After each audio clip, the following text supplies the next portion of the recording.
Olá pessoal, tudo bom? Essa aqui é a nossa aula 02, né, de análise de sistemas dinâmicos. Então, essa aula que está se chamando, né, Solução de equações diferenciais e transformada de Laplace. Né?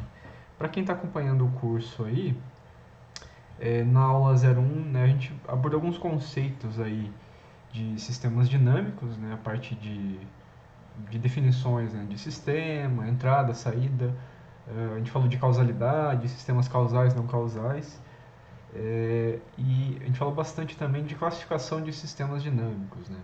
Então, quanto à linearidade, não linearidade, né? Entre outros conceitos que a gente abordou na aula passada aí, né? Então, quem não assistiu a aula 01, aqui é interessante, antes dessa aula 02, dar uma olhada nesses conceitos.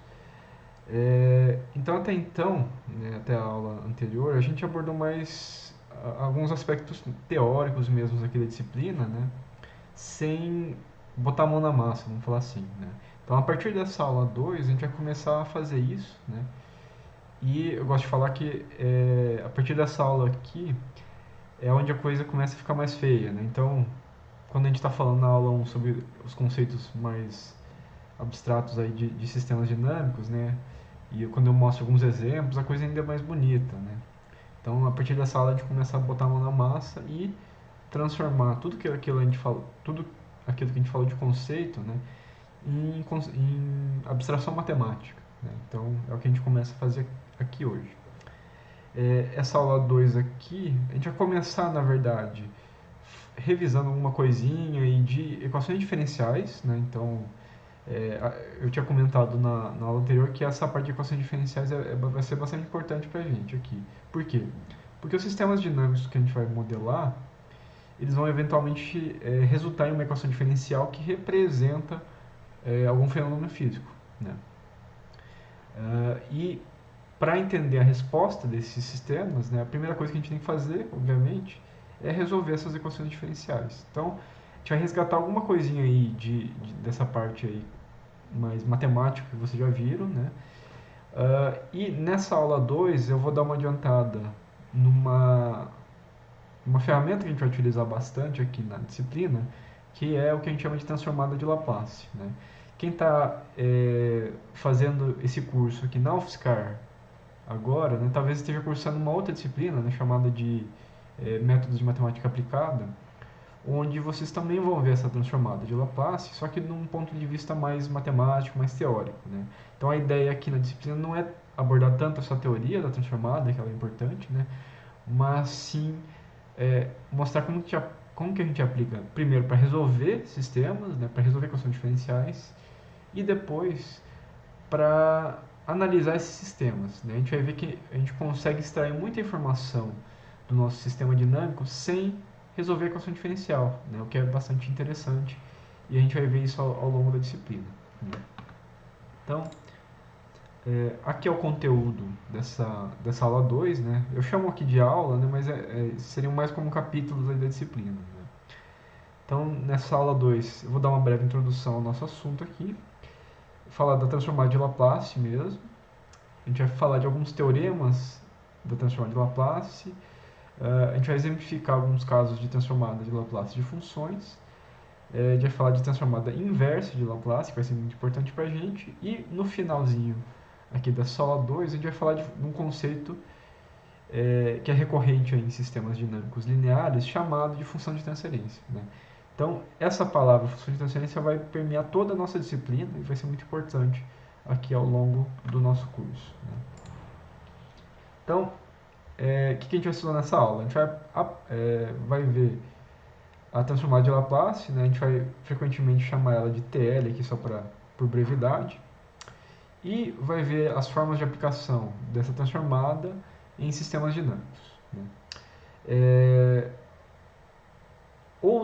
Existem outras formas, outras representações que a gente pode utilizar para representar sistemas dinâmicos, mas o uso da transformada de Laplace ele torna muito fácil essa representação e essa análise dos nossos casos aqui. Né? Então, só comentando que existem outras formas de representar além do que a gente está mostrando aqui. E algo interessante que eu já adiantei no slide anterior, né? a gente pode utilizar a TL, né, a transformada de Laplace, tanto para resolver equações diferenciais, que é normalmente o que é feito aí, mas também analisar, né, essas equações, né, esses sistemas dinâmicos sem ter que resolver essas equações. Isso eu acho que é o aspecto mais interessante dessa transformada de Laplace. Então, a gente vai começar nossa abordagem mais matemática aqui com um exemplo, né, de uma equação diferencial aqui. Né? Então, coloco aqui na apresentação, né, como você resolveria a seguinte equação diferencial de um instante de tempo 0 segundos até um instante de tempo arbitrário t. Né? Então, nossa equação diferencial ela é dx dt mais seno de t igual a zero. Uma equação bem simples aqui, né? Espero que todos saibam já resolver ela de pronto. Né? Então a gente tem uma equação diferencial de primeira ordem, né? Linear, ordinária, a variável independente aqui é o tempo, né? No nosso problema. Provavelmente vocês já viram algumas formas de se fazer essa solução, né? E a forma mais comum para esse tipo de problema é o que a gente chama de método de separação de variáveis. Né? Então, é esse método que a gente vai utilizar aqui para fazer essa solução. Eu vou estrear um negocinho aqui diferente nessa aula de hoje, que é um quadro virtual. Eu tenho uma mesa digitalizadora aqui e eu consigo escrever nela e resolver exercício aqui em tempo real no vídeo. Né? Então é isso que eu vou tentar fazer aqui agora. Tá? Então, só lembrando, né, nossa equação diferencial. Vou começar aqui nosso exemplo. Né? Então, peço desculpas aí pela dificuldade ainda de escrita. Né? Isso aqui eu estou ganhando prática ainda. Né? Nossa equação diferencial desse problema ela é dx dt, derivada primeira da variável x, mais seno de t igual a zero, certo? Então, a gente tem uma derivada primeira na equação, e isso faz com que essa equação seja de primeira ordem, né? O que é resolver uma equação diferencial, primeiro de tudo, né? É basicamente conseguir uma função x que atenda a essa equação diferencial aqui. Né? A equação diferencial é uma equação com derivada, basicamente. Né? Então a gente tem que achar uma função x que atenda isso aqui.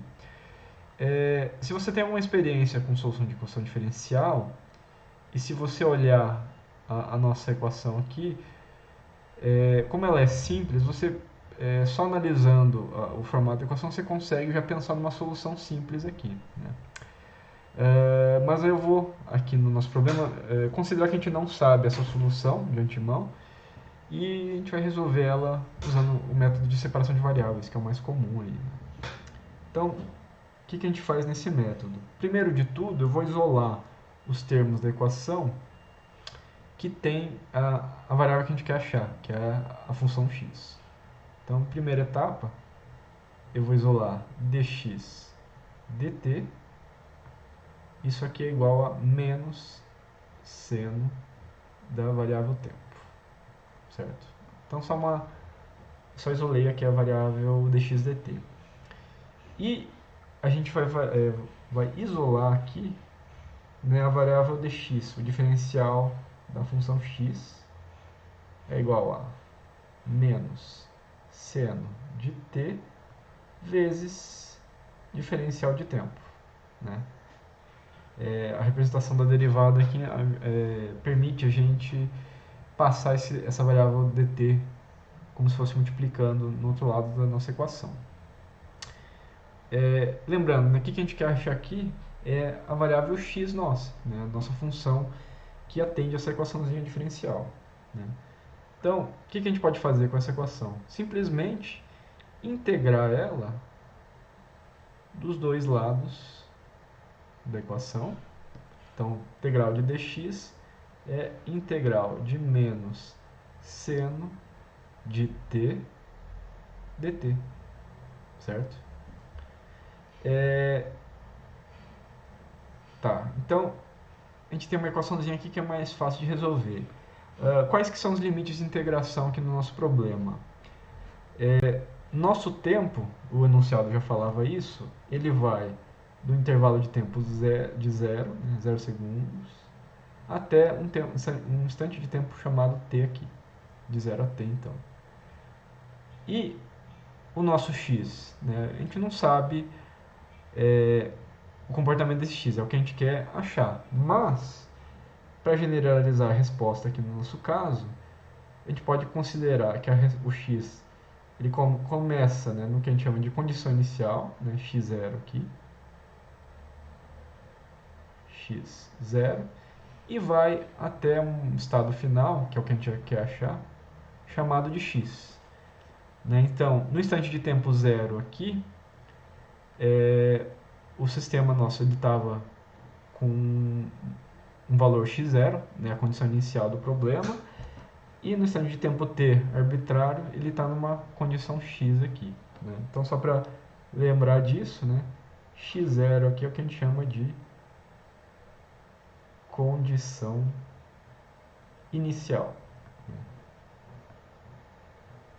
Como nosso problema, nossa equação diferencial, ela é de primeira ordem, a gente tem apenas uma condição inicial, que é o x0, né, ou x para tempo t igual a zero. Então, essa aqui é a nossa condição inicial do problema. Beleza, a gente pode agora resolver, né, essa equaçãozinha aqui, integrando os dois lados, né, e obter então a expressão de x finalmente. Né. Então, integrando aqui no lado esquerdo da nossa equação, vai dar integral de dx é x com limites de x0 até o x final. Lembrando que x0 é a nossa condição inicial aqui. E do lado direito da nossa equação a gente tem integral de menos seno de t dt, né? Integral de menos seno de t é simplesmente cosseno de t. Cosseno de t é mais uma constante que aparece aqui na integração. E a gente vai aplicar o limite de integração de 0 até um tempo t. Beleza, a gente pode então aplicar esses limites de integração aqui facilmente. Né? Do lado esquerdo a gente vai ter x menos x0. Do lado direito a gente vai ter cosseno de t mais c menos cosseno de 0 mais c de novo. Né? A constante de integração, como a gente está aplicando limites de integração, ela vai sumir da jogada. Né? Então, o czão vai sumir, vai ser menos c0, e vai sobrar cosseno de t menos cosseno de 0, que é 1. Então, eu posso isolar nosso x aqui, x em função do tempo, vai ser igual a cosseno de t menos cosseno de 0, que é 1, mais variável x0 aqui. Então, essa aqui é a nossa resposta final para essa equaçãozinha diferencial. Né? Então, o que é uma resposta de uma equação diferencial? Ela está explicitando aqui para a gente como que é a evolução ao longo do tempo de uma determinada variável, né? Ou qual que é a função que rege esse comportamento aí. Se essa equação diferencial aqui que a gente está analisando representasse um sistema dinâmico, a gente estaria agora, né, prevendo como que seria a resposta desse sistema, x, né, a uma condição inicial que a gente chamou aqui de x0. Então, é basicamente o que a gente está fazendo aqui e é o que a gente vai fazer muito aqui na nossa disciplina. Né. Então, eu espero que vocês tenham conseguido entender aí a explicação no quadro. Eu vou voltar agora para os slides mesmo. Tá? Então, a gente resolveu aqui essa equação, né? E nossa resposta final, né, é algo nesse formato aqui. Então, x de t é cosseno de t, mais condição inicial, x de t de 0 ou x0, menos 1.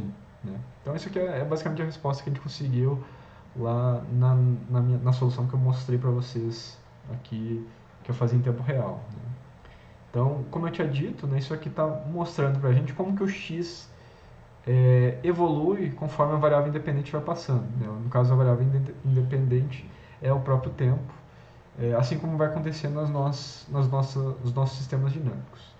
Beleza, então espero que todo mundo aí tenha conseguido resolver isso aqui facilmente, né?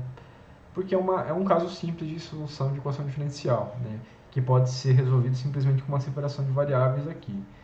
Uh, mas a coisa pode complicar, né? Como vocês bem devem saber. Né? Então, coloco agora um outro exemplo, mas um pouquinho mais complicado. Né? Então, a gente tem uma equação diferencial aqui de terceira ordem, ela tem uma derivada terceira aqui no lado esquerdo que vocês estão vendo. E estou pedindo a mesma coisa, né? Como que a gente pode resolver essa equação? Como que a gente obtém uma solução analítica de x ali, x de t? Boa parte dos estudantes, se eu perguntasse, né, eu quero a resolução dessa equação diferencial, o que vocês iam fazer? Se você é um estudante de engenharia preparado, aí, o que você ia fazer era procurar na internet, certo? Então, aqui eu estou exemplificando isso, né? Mas, para quem nunca viu isso, embora eu acho que todo mundo que cursou cálculo, equações diferenciais deve ter já acessado essa página, né? Tem uma plataforma chamada Wolfram Alpha, né? Ela é gratuita até certo ponto, né? E lá você pode inserir problemas matemáticos, né? E resolver eles, né? Quando eles têm solução analítica aqui. Então eu peguei a equação que eu propus ali e joguei lá no Wolfram, né? E o Wolfram ele mostra a equação aqui de novo, né? Até classifica o tipo de equação, né? Uma equação de terceira ordem, linear, ordinária, e dá a solução dessa equaçãozinha aqui. Você pode recorrer a um recurso computacional desse e fazer uma solução muito fácil. Né? A gente vai ver aqui na disciplina, nessa aula 2, na verdade, né, que existem outras formas de fazer essa solução. E uma forma bem interessante é exatamente usando o que a gente chama de transformada de Laplace aqui. Né?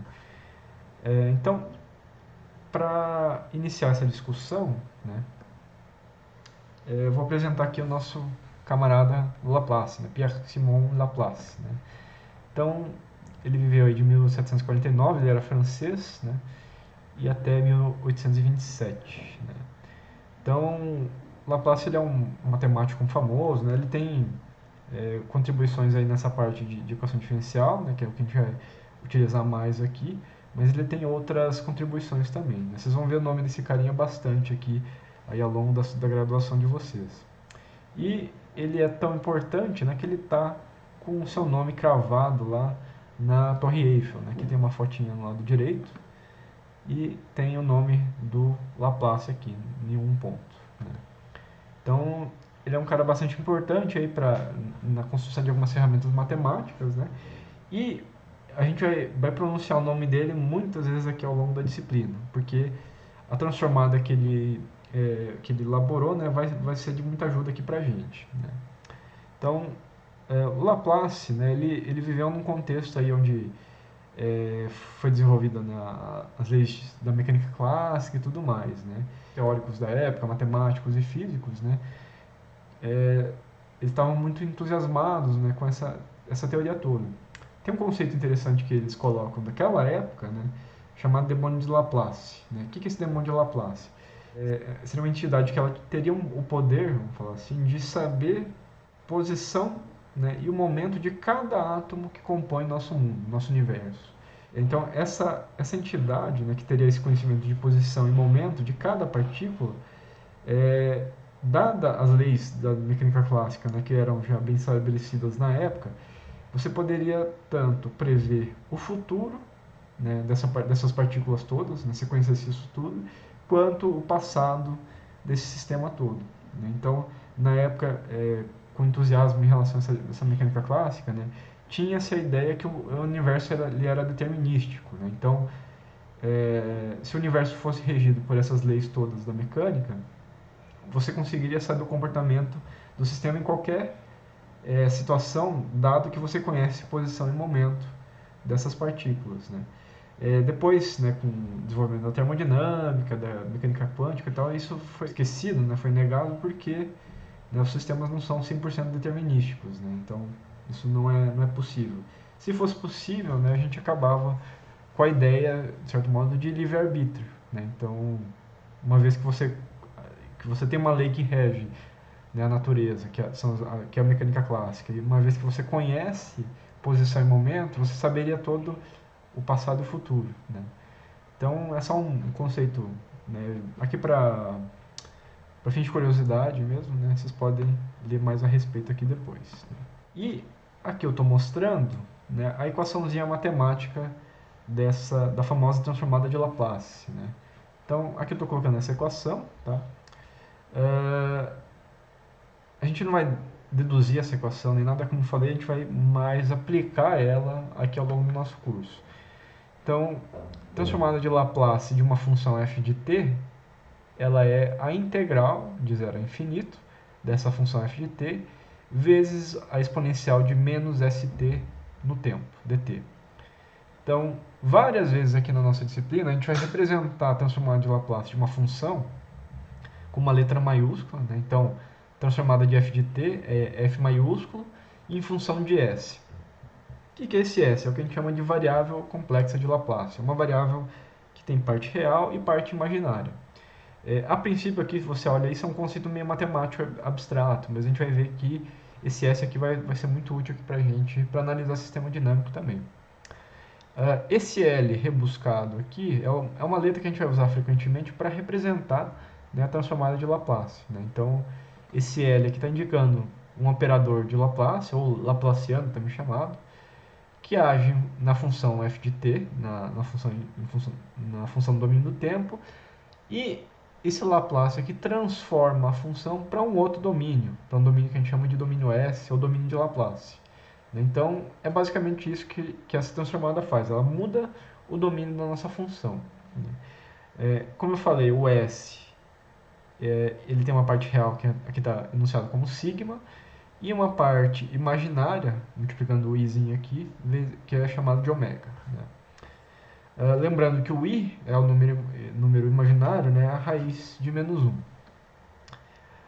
F de s é a transformada de Laplace da função f de t, né? E f de t é a função do tempo, né? Então, aqui é meramente a definição matemática, né? Como eu falei antes, a gente não vai se aprofundar muito nisso, né? Mas o que vocês têm que saber em relação a essa equação? Ela é uma equação que muda o domínio de uma função. Ela pega uma função f que está no domínio do tempo e transforma para o domínio s aqui, né? É basicamente isso que ela está fazendo. Como que a gente vai utilizar essa equação afinal, né? Então, acho que esse slide aqui vai enunciar isso aqui melhor. Esse domínio do tempo que a gente tinha comentado, que é o domínio onde está a função f de t, nos nossos problemas, né, de sistema dinâmico aqui, a gente vai chamar isso de domínio físico, né? Então, as equações diferenciais que a gente tem aqui, elas estão representando algum fenômeno físico que você está representando, algum sistema dinâmico, por exemplo. Qual que é a ideia da transformada de Laplace? A gente vai pegar essas equações diferenciais, passar a transformada de Laplace em cima dessas equações e transformar elas para um domínio diferente, um domínio onde a coisa é um pouquinho mais bonita, que é o que a gente chama de domínio de Laplace ou domínio S, que é mostrado aqui na direita. Por que a carinha aqui é feliz? Porque essas equações diferenciais elas ficam um pouquinho mais simples de resolver no domínio de Laplace. De modo geral, uma equação diferencial simples aqui, no domínio de Laplace, para você resolver essa equação diferencial é meramente uma questão de isolar uma variável de saída ali que você quer, né? Então, se você olhar essa equação aqui, ela virou uma expressão algébrica meramente, né? Aquelas derivadas somem, derivadas integrais acabam sumindo. E a gente tem um x aqui, que seria a resposta da equação diferencial, mas esse x está no domínio S. Se você quiser resolver a equação diferencial no domínio de Laplace, é só você isolar a variável S aqui. Então, resolver a equação diferencial no domínio de Laplace é simples assim, né? Se vocês olharem as equações aqui no domínio de Laplace e comparar com o domínio físico, talvez vocês vão notar alguma coisa, né? Então, aqui a gente tinha uma derivada terceira, por exemplo, no lado direito da equação, no domínio de Laplace, você tem um s ao cubo, né? Derivada primeira aparece um s aqui, né? derivada de ordem 2 virou um s ao quadrado, uma integral tripla aqui virou uma divisão por s ao cubo, né? Então tem um padrão aqui interessante, né? E a gente vai utilizar isso aqui bastante, né, para resolver a equação diferencial e mesmo para analisar o sistema dinâmico nesse domínio de Laplace. A gente vai ver algumas coisas que são possíveis aqui dentro desse domínio, aqui mais para frente.